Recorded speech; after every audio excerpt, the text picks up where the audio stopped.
és un període de la història que comença el 1945 amb la fi de la Segona Guerra Mundial. Aquesta etapa està marcada per la desconfiança en un món dividit en dos blocs amb ideologies oposades. Comunistes contra capitalistes.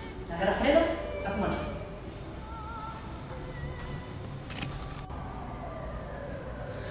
«1945. Fi de la Segona Guerra Mundial. Conferències de Potsdam i Jalta.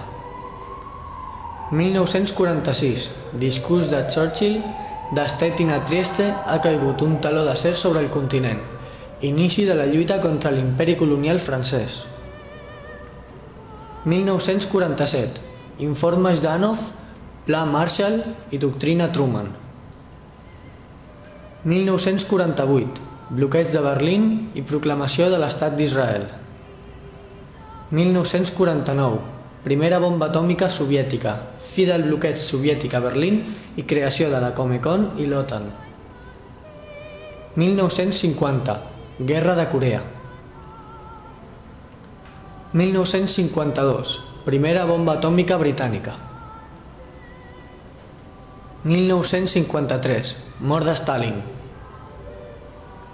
1955. Proclamació de la República de Vietnam del Sud. Pacte de Varsòvia. 1956. Crisi del Canal de Suez. Khrushchev parla de distensió. Revoltes a Hongria. 1957. Tractat de Roma. Comunitat Econòmica Europea.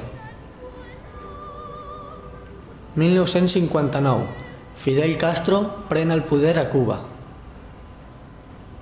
1963. S'estableix el telèfon vermell Casa Blanca-Kremlin.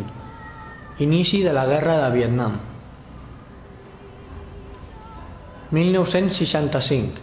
Primer bombardeig nord-americà a Vietnam. 1967. Guerra dels 6 dies al Pròxim Orient. 1972. Tractat SALT I de desarmament. 1973. Guerra del Yom Kippur.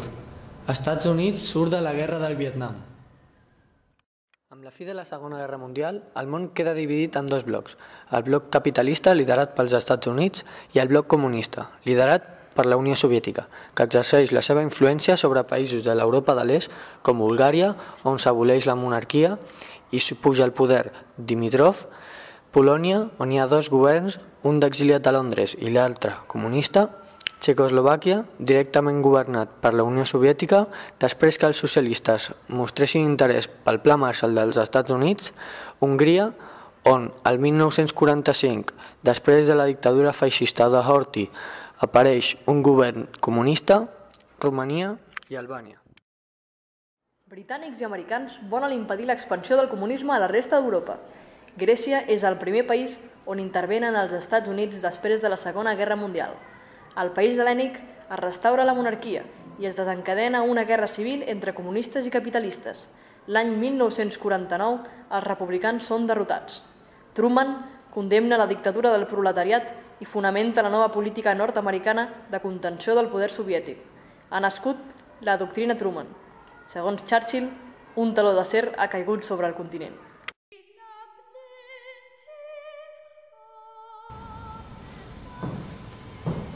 Després de la desastrosa situació a l'Europa acabada la Segona Guerra Mundial, els Estats Units van posar en marxa un pla d'ajut econòmic per a la reconstrucció del vell continent.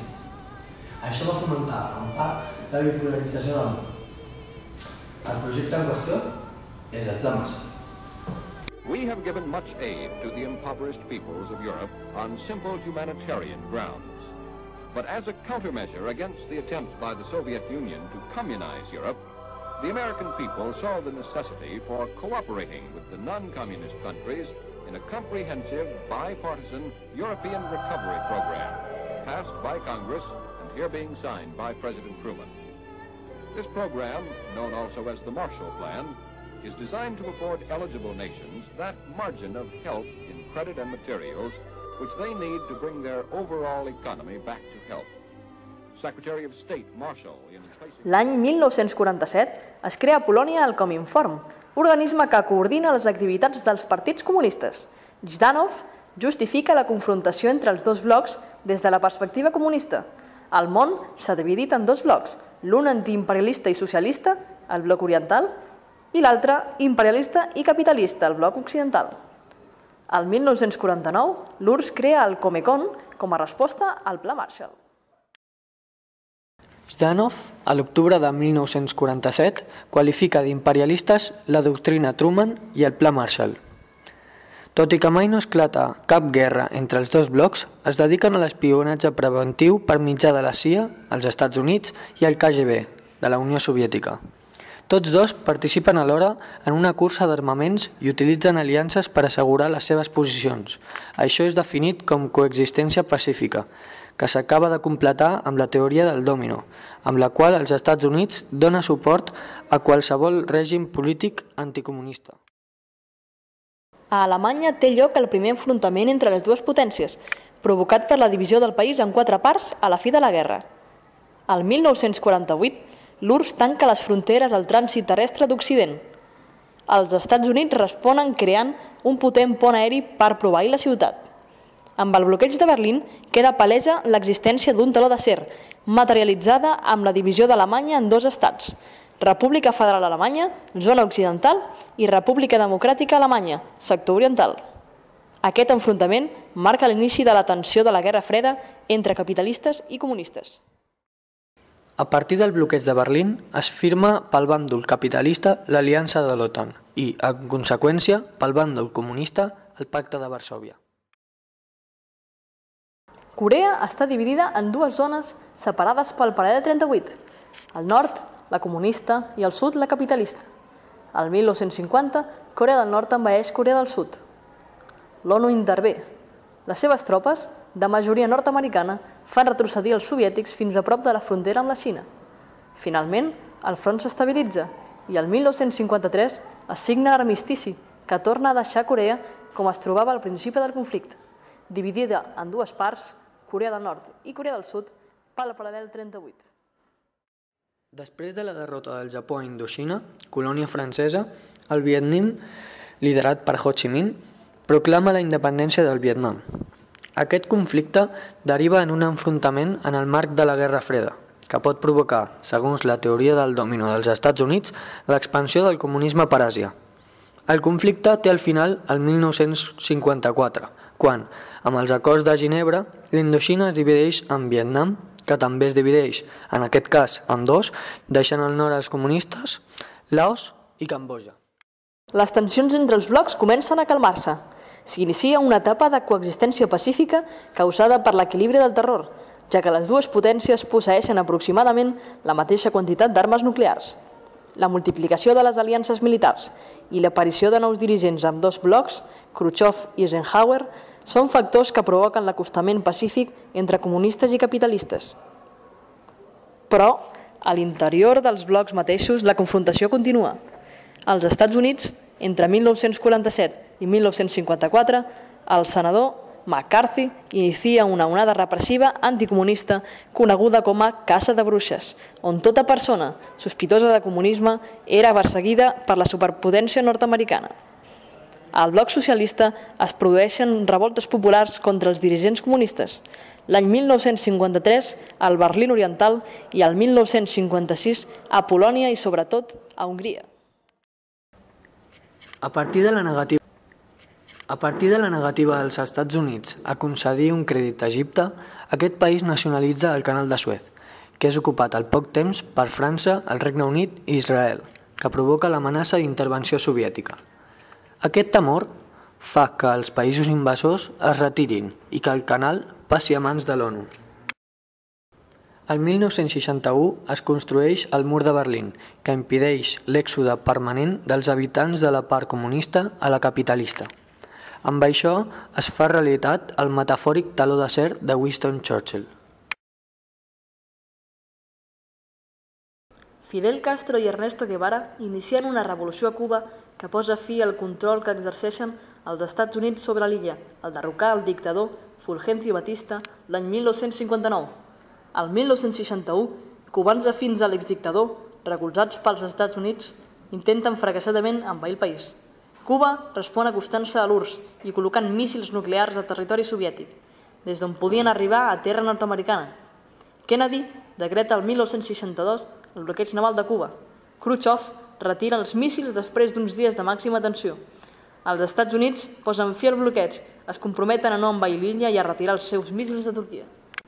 Després de la crisi dels míssils cubans, comença l'etapa anomenada distensió, fet que retrata que el 1963 es creés el telèfon vermell Casablanca-Kremlin. La cursa armamentista provoca la primera prova de la bomba atòmica soviètica, el 1949, i el 1951 l'americana. Els soviètics també experimenten el 1953 amb la bomba H, molt més destructora encara. El secretari d'Estat nord-americà, Robert McNamara, estableix la doctrina que reflecteix la possibilitat de la mútua destrucció. Davant d'això, el 1968 es crea el Tractat de No Proliferació Nuclear i el SALT. Aquests conflictes del sistema bipolar provoquen que els països no alineats passin al tercer món. El pas del temps va crear el distanciament dels països dels blocs amb les seves respectives nacions líders i un apropament entre els dos bàndols, com l'os polític de l'Alemanya occidental. Els acords de Ginebra del 1954 posen fi a la guerra d'Indoxina, que deixa de ser colònia francesa. Els Estats Units ambicionen ara la zona. Les forces comunistes d'Ho Chi Minh governen al nord i els nord-americans volen evitar que aquest comunista s'expandeixi cap al sud. Ngo Diem instaura una dictadura amb l'ajut dels americans i proclama la independència del Vietnam del Sud. El Vietnam del Nord crea el Vietcong, Front de Lliberació Nacional del Vietnam del Sud. El dictador del Vietnam del Sud és assassinat i els Estats Units intensifiquen l'ajut militar. Els més de 500.000 de soldats americans no poden vèncer la guerrilla comunista, que aconsegueix una clara victòria a l'ofensiva del Tet de 1968. La guerra del Vietnam és la primera guerra televisada de la història. Enormes protestes a Europa i als Estats Units demanen la fi d'aquesta cruel guerra. El conflicte s'expandeix a Laos i Cambodja i conclueix el 1975, any en què els comunistes conquereixen la ciutat de Saigon, capital del Vietnam del Sud. El país s'unifica i es forma la República Socialista del Vietnam, primera desfeta dels Estats Units a una guerra. El 1948 es crea l'Estat d'Israel. Jueus d'arreu del món tenen la idea de crear un estat propi.